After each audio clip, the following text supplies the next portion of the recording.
നമസ്കാരം. രാജ്യാന്തര തലത്തിൽ 3500 കോടി രൂപയുടെ രാസലഹരി വിൽപ്പന നടത്തിയ കേസിൽ മുഖ്യ പ്രതിയായ മുൻ DMK നേതാവ് ജാഫർ സാദിഖിനെ ജയ്പൂരിൽ നിന്നും നർക്കോട്ടിക്സ് കൺട്രോൾ ബ്യൂറോ അറസ്റ്റ് ചെയ്തു എന്നുള്ള വാർത്ത ഇന്നലെ ദേശീയ മാധ്യമങ്ങൾ പുറത്തുവിട്ടിരുന്നു.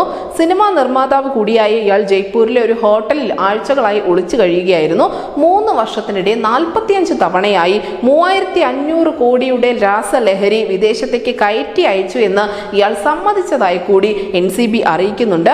ഓസ്ട്രേലിയ, ന്യൂസിലൻഡ്, മലേഷ്യ എന്നിവിടങ്ങളിലേക്ക് ഇന്ത്യയിൽ നിന്നും രാസലഹരി എത്തിക്കുന്ന സംഘത്തിന്റെ തലവനായിരുന്നു അറസ്റ്റിലായ ഈ മുൻ DMK നേതാവ്. ഹെൽത്ത് മിക്സ് പൗഡർ, ഉണങ്ങിയ തേങ്ങ തുടങ്ങിയവയിലൊക്കെയാണ് ഈ രാസലഹരി ഒളിപ്പിച്ച് കടത്തിയിരുന്നത്. എന്തായാലും ജാഫർ സാദിഖ് അറസ്റ്റിലായതിനു ശേഷം ഇപ്പോൾ ഒരു സുപ്രധാന വെളിപ്പെടുത്തൽ ആ പ്രതിയുടെ ഭാഗത്തുനിന്നും ഉണ്ടായിട്ടുണ്ട്.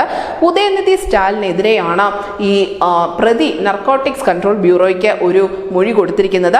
DMK മന്ത്രിയായ ഉദയനിധി സ്റ്റാലിന് താൻ 7 ലക്ഷം രൂപ കൈമാറിയിട്ടുണ്ട് എന്ന് തന്നെയാണ് ജാഫർ സാദിഖ് പറയുന്നത്. കഴിഞ്ഞ വർഷം സംസ്ഥാനത്ത് വലിയ പ്രളയം ഉണ്ടായപ്പോൾ ഉദയനിധി സ്റ്റാലിന് 5 ലക്ഷം രൂപ നൽകിയെന്നും ബാക്കി 2 ലക്ഷം രൂപ പാർട്ടി ഫണ്ടായി നൽകിയിട്ടുണ്ട് എന്നുമാണ് ജാഫർ സാദിഖ് അധികാരികളോട് പറഞ്ഞിരിക്കുന്നത്.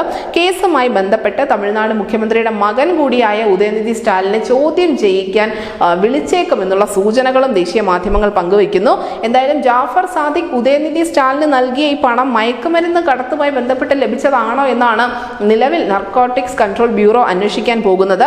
നമുക്കറിയാം, അഴിമതിയേക്കാൾ ഉപരി ഒരു സർക്കാരിന്റെ അല്ലെങ്കിൽ ഒരു നേതാവിന്റെ, ഒരു രാഷ്ട്രീയ പാർട്ടിയുടെ പ്രതിച്ഛായ തകർക്കാൻ കെൽപ്പുണ്ട് ഇത്തരത്തിലുള്ള ലഹരി കേസുകൾക്ക്. അതുകൊണ്ട് തന്നെ ഉദയനിധി സ്റ്റാലിനെ എന്നായിരിക്കും ഇനി നർക്കോട്ടിക്സ് കൺട്രോൾ ബ്യൂറോ ചോദ്യം ചെയ്യാൻ വിളിപ്പിക്കുക എന്നുള്ള വലിയ ചർച്ച പുരോഗമിക്കുന്നുണ്ട്. തീർച്ചയായും ഇത് ലോക്സഭാ തെരഞ്ഞെടുപ്പിൽ പ്രതിഫലിക്കുമെന്ന കാര്യത്തിലും ഒരു തർക്കവുമില്ല. കുടുംബാധിപത്യ രാഷ്ട്രീയം, അഴിമതികൾ, അതിന് തൊട്ട് പിന്നാലെ ഇപ്പോൾ ലഹരി മാഫിയ കൂടി DMK വട്ടം കറക്കുകയാണ്. News desk news India Malayalam.